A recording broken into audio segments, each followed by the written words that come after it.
이 시간에 우리에게 주시는 하나님의 말씀은 룻기 3장 14절 말씀입니다. 다 함께 봉독하겠습니다.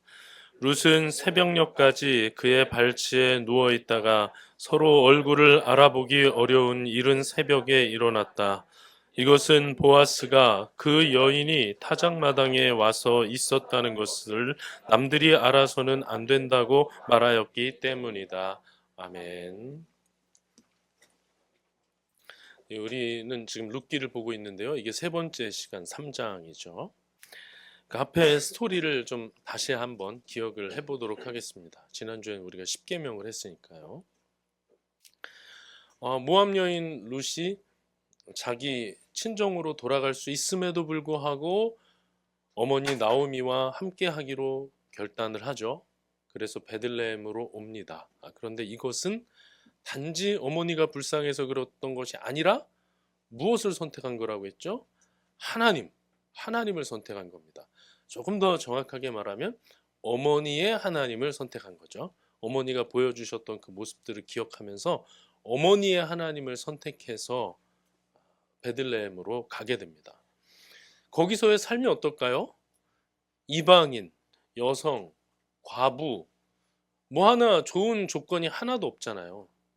그리고 그 집은 뭐 쫄딱 망한 집. 그래서 어떻게 됩니까?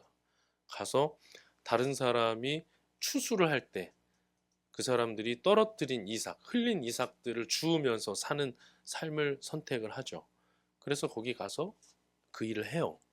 그런데 그가 갔던 곳은 우연히도 보아스의 밭이었고 마침 그때 보아스가 나타나죠. 그래서 이제 대화를 하게 되고 이제 어머니에게 가서 그날 있었던 일을 말씀드리고 끝납니다. 이것이 또 보여주는 것은 세상에서는 우연이라고 하는 것이 하나님이 계시지 않은 증거처럼 사용하기도 하잖아요. 또 인생의 목적 없다고도 말하고요. 그러나 성경에서 우연히나 마침이라는 용어를 사용했을 때는 우리 인간의 지혜로는 온전히 알 수 없는 너무도 크신 하나님의 계획과 일하심, 보이지 않는 곳에서 일하시는 하나님, 등장인물에는 없는데 사실 이걸 끌고 가는 것은 하나님. 이걸 보여주려고 우연히 마침 이런 용어들을 썼단 말이죠. 그래서 룻이 1장에서 어머니의 하나님을 선택하는 장면이 굉장히 결정적인 것 같아 보이지만 룻기 전체를 볼 때 가장 중요한 장면은 우연히 마침 보아스의 밭에 가서 보아스를 룻이 만나는 장면이라고 말씀을 드렸죠. 그렇습니다. 하나님의 날개 아래 거하는 삶, 전능자의 그늘 아래 거하는 삶, 하나님의 손 안에 있는 삶이 얼마나 복된가, 그 삶을 하나님이 어떻게 책임지시는가를 보여주시는 게 바로 2장의 내용이라고 말씀을 드렸죠. 자, 오늘은 이제 3장입니다. 제가 3장의 본문 중에서 어떤 부분을 택해서 이제 우리가 읽으려고 고민을 하는데, 본문을 정하는데, 우리가 일어나서 읽다 보니까 너무 길면 또 혼란스럽고 그래서 한 5절 전후로 제가 선택을 한단 말이에요. 근데 끊기가 굉장히 애매해요. 그래서 안 되겠다. 고민하다가 14절을 선택했습니다. 근데 이 14절만 선택해서 딱 읽으니까 굉장히 궁금하고 흥미진진합니다. 제가 다시 읽어보죠. 룻은 새벽녘까지 그의 발치에 누워 있다가 서로 얼굴을 알아보기 어려운 이른 새벽에 일어났다. 이것은 보아스가 그 여인이 타작마당에 와서 있었다는 것을 남들이 알아서는 안 된다고 말하였기 때문이다. 보니까 무슨 사건이 있었던 거죠. 무슨 사건이 있었는지 잠깐 제가 말씀을 드릴게요. 1절부터 눈으로 보면서 한번 따라와 보십시오. 시어머니 나오미가 룻에게 얘기합니다. 지금 나오미는 계속해서 무슨 생각이냐면 룻이 가정을 이루어서 살아야 되는데 여기서 나처럼 이렇게 살면 안 되는데 룻이 남편을 만나야 되는데 계속 이거를 마음에 두고 있는 거예요. 그래서 1절에 이렇게 말하죠. 얘야, 내가 행복하게 살 만한 안락한 가정을 내가 찾아보아야 하겠다. 해서 지금 나오미가 그 가정을 찾아보는 거죠. 그런데 그 마음에 떠오른 건 누굽니까? 친족 보아스죠. 지난번 보아스 봤잖아. 그리고 네가 거기에서 요즘 그 집 여자들하고 같이 일하고 있잖아. 그러니까 이 어머니는 보아스를 룻의 남편감으로 지금 생각하고 있는 거예요. 그러면서 이제 정보를 얘기해 주는데 잘 들어보아라. 오늘 밤에 그가 타작마당에서 보리를 까부를 것이다. 이제 수확한 거를 이렇게 타작해서 껍질 벗기는 일을 한다는 거죠. 그러니까 굉장히 중요한 작업입니다. 왜냐하면은 어, 애써서 추수해놓고 거기 안 지키면 남이 싹 가져가 버려요. 그러니까 이거 지켜야 되는 거예요. 그러니까 타작마당에서 하고 거기서 밤새는 거예요. 거기서 자는 거거든요. 자, 그러니 3절에 너는 목욕하고 향수 바르고 고운 옷으로 몸을 단장하고서 타작마당에 가라. 그리고 저녁 먹고 마시기를 마칠 때까지 너는 조심하고 있다가 잠자리에 들면 그가 눕는 자리에 가서 발치를 들고 누워라. 그럼 그가 할 일을 알려줄 것이다. 이제 이렇게 얘기한 거예요. 그러니까 룻이 알겠습니다 어머니 하고 시키는 대로 다 했어요. 그래서 보아스가 이제 할 거 다 하고 먹고 마시고 이제 자려고 하는 거죠. 그 7절 보십시오. 보아스는 실컷 먹고 마시고 나서 흡족한 마음으로 낫가리 곁으로 가서 누웠다. 룻이 살그머니 다가가서 보아스의 발치를 들치고 누웠다. 이거 영화로 만든다면 되게 이거 긴장감 넘치는 장면 아닙니까? 조용히 가서 자고 있는 사람 그 발치에 가서 이불 들고 그 속에 들어가 눕는다는 게 이게 쉬운 일이 아니잖아요. 근데 밤에 보아스가 무슨 이유 때문인지 깼어요. 깨서 보고는 깜짝 놀랍니다. 웬 여인이 자기 발치기에 누워 있잖아. 그러니까 누구요? 하고 물어요. 그랬더니 룻이 어른의 종입니다. 어른의 품에 이 종을 안아 주십시오. 어른이야말로 집안 어른으로서 저를 맡아야 할 분이십니다. 그러니까 룻인 걸 안 거죠. 그래서 보아스가 룻에게 말합니다. 정말 복받을 여인이요. 아니 가난하든 부유하든 젊은 남자를 따라감직한데 그렇게 하지 않으니 지금 그대가 보여준 갸륵한 마음씨는 이제까지 보여준 것보다 더 값진 것이요. 걱정하지 마시오. 그대가 원하는 게 있다면 내가 다 들어주겠소. 그대가 정숙한 여인이라는 거 사람들이 다 합니다. 라고 얘기해요. 그러니까 눈치를 다 챈 거예요. 이거 고엘 제도.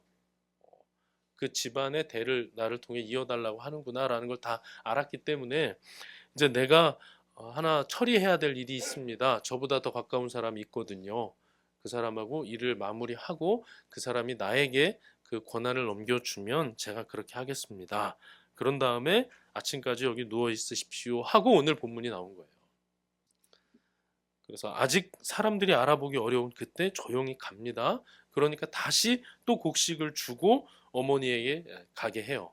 루시 어머니한테 가서 있었던 일을 쭉 얘기하니까 어머니가 18절에 얘야 일이 어떻게 될지 확실해질 때까지 너는 가만히 기다리고 있거라. 아마 그 사람은 지금쯤 가만히 있지 않을 거다. 이 일을 마무리 짓는데 오늘을 넘기지는 않을 것이다. 해서 3장의 내용이 끝납니다. 자, 여러분 이 내용을 들으시면서 어떤 생각이 드나요? 야, 참 아슬아슬하게 일을 잘 마무리했다. 아유, 참 밤에 이 장면을 아무도 못 봐서 다행이다. 이렇게 생각이 드실 수도 있죠. 그런데 왜 아무도 그 장면을 보면 안 될까요? 저는 여기에 아주 중요한 포인트가 있다고 생각을 해요. 왜 아무도 이걸 보면 안 됩니까? 왜 누가 이걸 보면 안 되죠? 왜 보아스는 다른 사람이 알면 안 된다고 얘기를 하고 룻도 그걸 그대로 따라서 지키고 또 어머니 나오미는 그 사람이 하고 있을 테니까 너는 그냥 일단 가만히 있어. 왜 이렇게 얘기를 하고 있을까요? 다른 사람이 알면 어떤 문제가 일어나길래?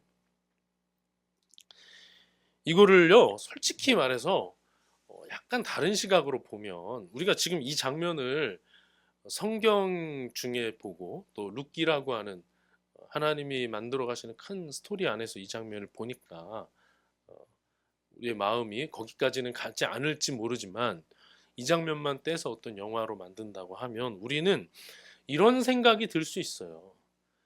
나오미 봐라, 이거 아주 교활하네. 아주 계략을 부리네. 응?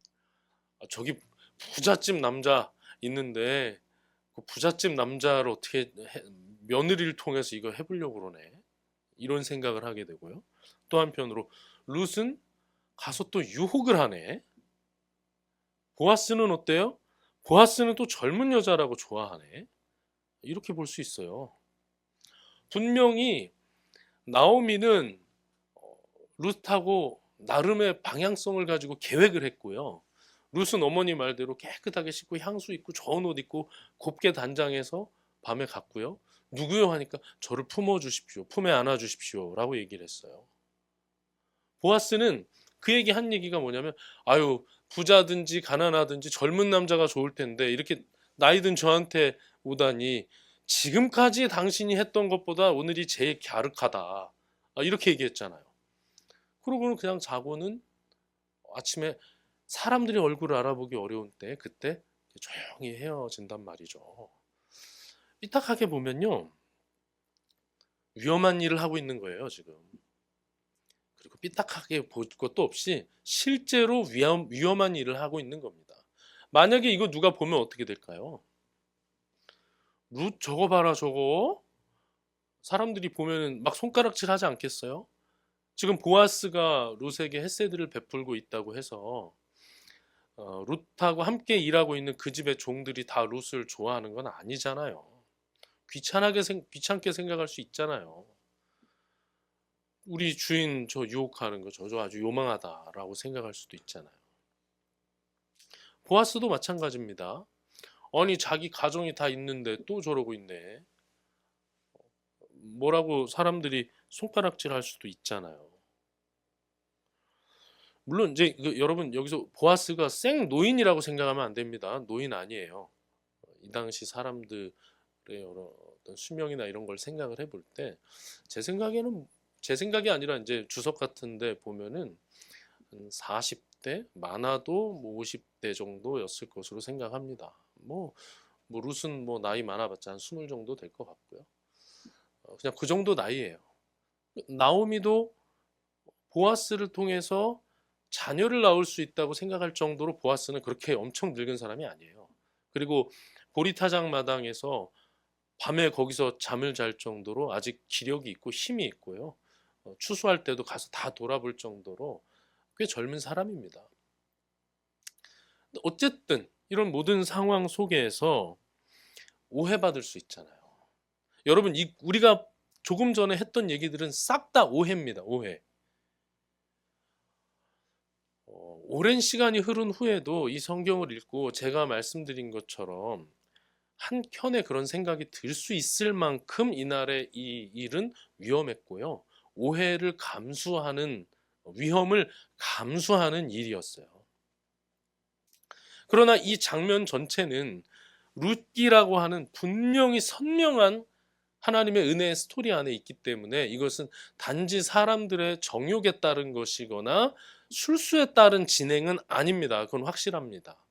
우리가 2장에서 하나님의 날개 아래 있는 삶에 대해서 확인하지 않았습니까?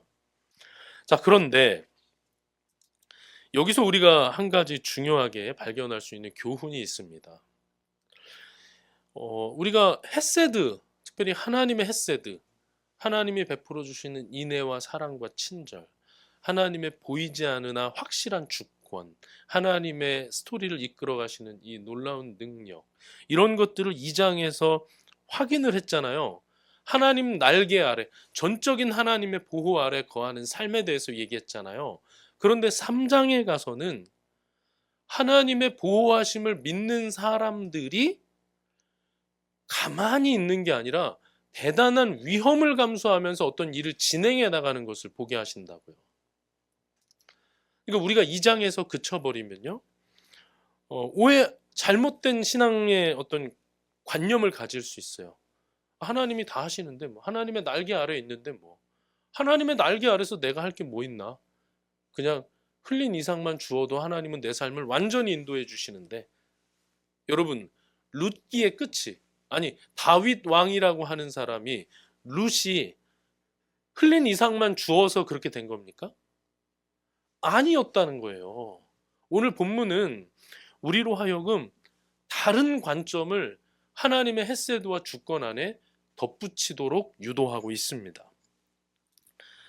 여러분, 하나님은요, 하나님의 백성들은 하나님이 어려움을 제거해 주시기를 또는 장벽을 제거해 주시기를 잠잠히 또는 수동적으로 기다릴 때가 있어야 합니다. 기다리는 믿음이 정말 큰 믿음이에요. 그건 확실해요. 그런데 여러분, 때로는 하나님의 백성들은 그 장벽과 그 어려움과 직접 맞부딪혀서 싸워야 할 때도 있어요. 인생의 역경을 돌파해 나가야 할 때도 있어요. 뭐를 하면서? 위험을 감수하면서. 위험을 감수하면서 때로는 나서야 할 때가 있다는 거죠.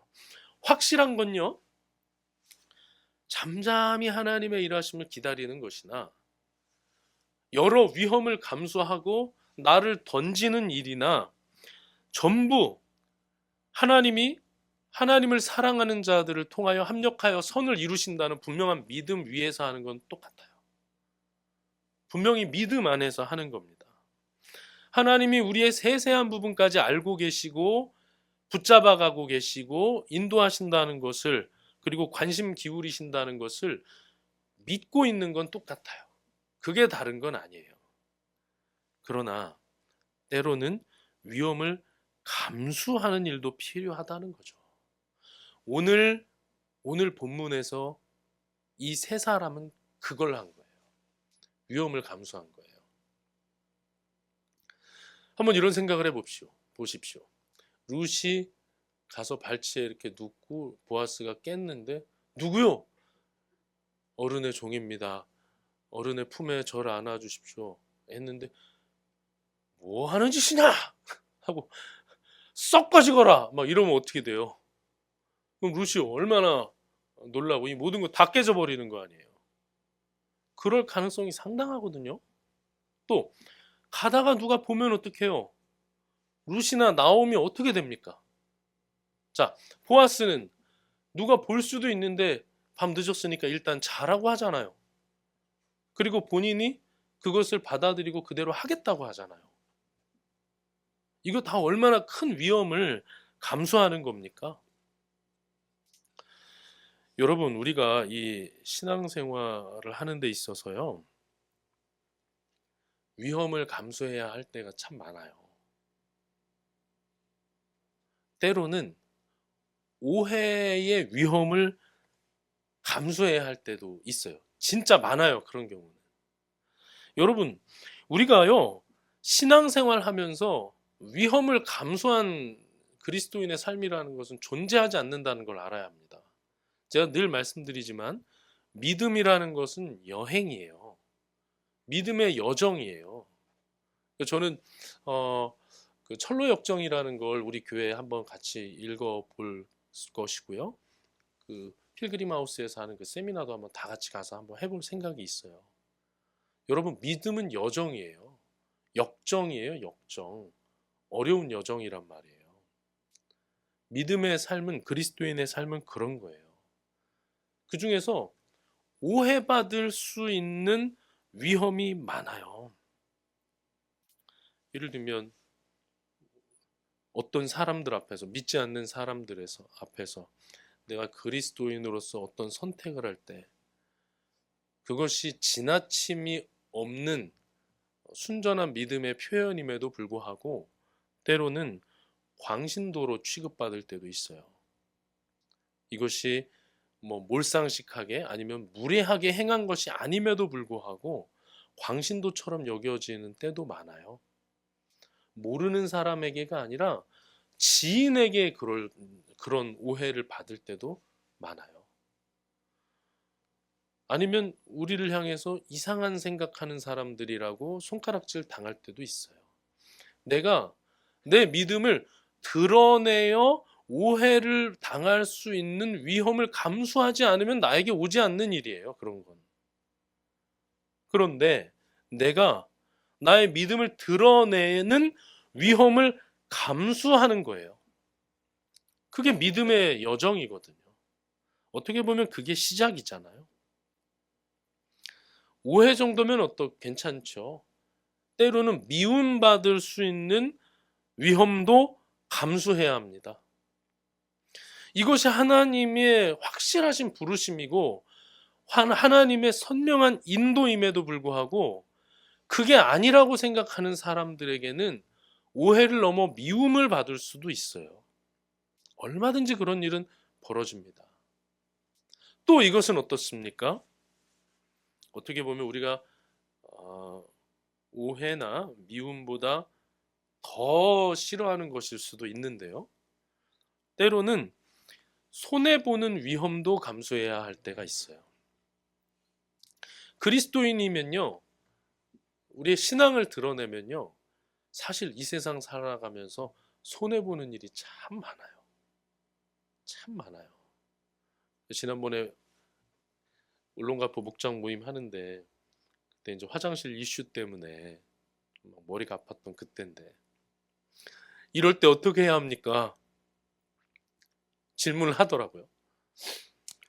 저도 이 자연인으로서는 다른 답이 막 자꾸 떠올랐는데 또 우리 그리스도인으로서 또 목사로서 이쪽 뺨을 때리면 이쪽 뺨도 돌려대야 된다. 속옷을 달라고 하면 겉옷까지 내어줘야 하고 오리를 가자고 하면 심리를 같이 가져야 한다. 이렇게 말을 해놓고 멋있다고 생각하면서 이것도 나도 너무 힘들다. 주님, 너무 이거 힘들어요. 저는 뭐 이런 생각을 했어요. 그런데요, 뭐 제가 나중에 이제 간증한다고 했으니까 12월 15일에 제가 간증할 건데요. 그때 좀 더 자세히 말씀드리겠지만 그때 우리가 손해를 감수하는 선택을 함으로 우리는 안 믿는 사람들에게 참 교회답다는 인상을 줬어요. 저는 굉장히 그게 우리가 어떻게 보면 돈을 주고 살 수 없는 것을 쉽게 돈을 주고 산 느낌이에요. 손해보는 위험을 감수해야 합니다. 여러분 신앙생활을 선택하면 위험이 없어지는 게 아니라 그리스도인으로서 앞에 놓이는 또 다른 위험들이 등장을 하고요. 그것을 감수하는 것이 믿음의 여정이고 그것을 감수하는 것이 그게 진정한 그리스도인입니다. 그렇게 하지 않으면 이렇게 손해를 감수하는 게 없으면 이것은 우리의 신앙생활은 인생 비즈니스가 돼버려요. 인생 비즈니스, 삶에서 성공하는 제일 좋은 방법이어서 이걸 선택하는 인생 비즈니스가 돼버린단 말이에요. 그러나 그것이 믿음에 기초한 위험 감수라면 이것은 하나님이 기억하시는 일인 줄로 믿습니다. 하나님이 그것을 들어 사용하시는 장면인 줄로 믿습니다. 오늘 룻기가 그랬어요. 룻이 그랬어요. 보아스가 그랬어요. 나오미가 그랬습니다. 여러분 사랑을 함에 있어서요. 사랑을 한다는 것은 위험을 감수한다는 얘기예요. 그렇지 않나요? 사랑을 한다는 거, 내가 이 사람과 나와의 관계에 있어서 그냥 보통의 거리를 유지하는 관계로 살아간다면 거기에 무슨 큰 위험이 있겠습니까? 그런데 그 사람이 내 안으로 더 다가오고 내가 나를 열고 그런 과정은 사실 대단히 큰 위험을 수반하지 않습니까? 사랑이라는 것은 그래요. 아까 말씀드리지만 손해보지 않는 사랑도 인생 비즈니스예요. 근데 나를 여는 것이 대단히 위험한 일임에도 불구하고 우리는 또 그런 사랑을 하지 않습니까? 그런데 여러분, 사실 이 진정한 사랑은 어디서 발견할 수 있죠? 예수 그리스도 안에서 발견할 수 있잖아요. 예수 그리스도의 사랑은 우리를 향하신 하나님의 일하심은 진짜 큰 위험을 감수하는 사랑이었고 일하심이었어요. 자기를 내어주는 사랑이었어요. 십자가의 고통, 예수님께서 땀이 피가 될 정도로 힘들어 하시면서 기도했고요. 이 잔을 지나가게 해달라고까지 하나님께 기도할 만한 그런 어려움이었습니다. 그런데 하나님은 그런 위험을 감수하면서 우리를 사랑하셨고, 그런 위험을 감수하면서 하나님의 일들을 해나가셨습니다. 예수 그리스도의 삶이 그런 삶이었잖아요. 주 안에서 사랑하는 형제 자매 여러분, 우리에게 주어진 하나님의 사랑 안에는 놀라운 위험 감수가 담겨 있다는 것을 기억할 수 있길 바랍니다. 우리에게 하나님께서 요구하시는 사랑도 위험 감수가 담겨 있다는 겁니다.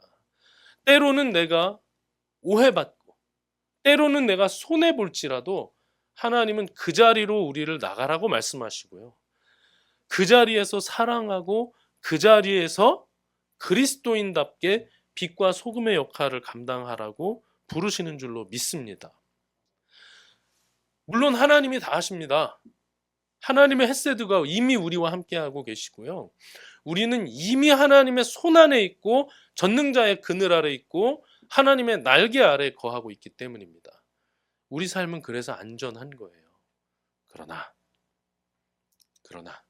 하나님은 우리에게 위험을 감수하는 신앙을 요구하신다는 것을 기억하시고, 때로는 오해받고 때로는 손해보더라도 그 길로 뚜벅뚜벅 나아갈 수 있기를 간절히 바랍니다. 때로는 이해되지 않는 일이 분명히 있어요. 억울한 일이 있어요. 그런데 그 자리가 하나님이 일하시는 자리인 줄로 믿고 사모하는 마음으로 그 길로 나아가는 우리 모두가 되기를 바랍니다. 개인적으로도 뭐 다 그런 게 있을 것이고요. 가까운 사람들에게 그런 얘기 듣는 게 있을 것이고, 교회적으로도 마찬가지입니다. 교회적으로도 세상에서 말하는 상식으로 볼 땐 이건 이렇게 해야 될 것 같은데 정반대의 선택을 함으로 하나님의 살아계심과 하나님의 일하심이 드러나는 그런 아름다운 선택이 우리 가운데 있을 수 있습니다. 두려워하지 마십시오. 그 위험 하나님 안에 있는 거니까 두려워하지 마십시오. 하나님이 지켜주시고요. 하나님이 인도하시니까 두려워하지 마십시오. 믿음의 여정 가운데 위험을 선택할 수 있기를 바랍니다. 그 안에서 하나님 만나는 저와 여러분들 될 수 있기를 간절히 축원합니다.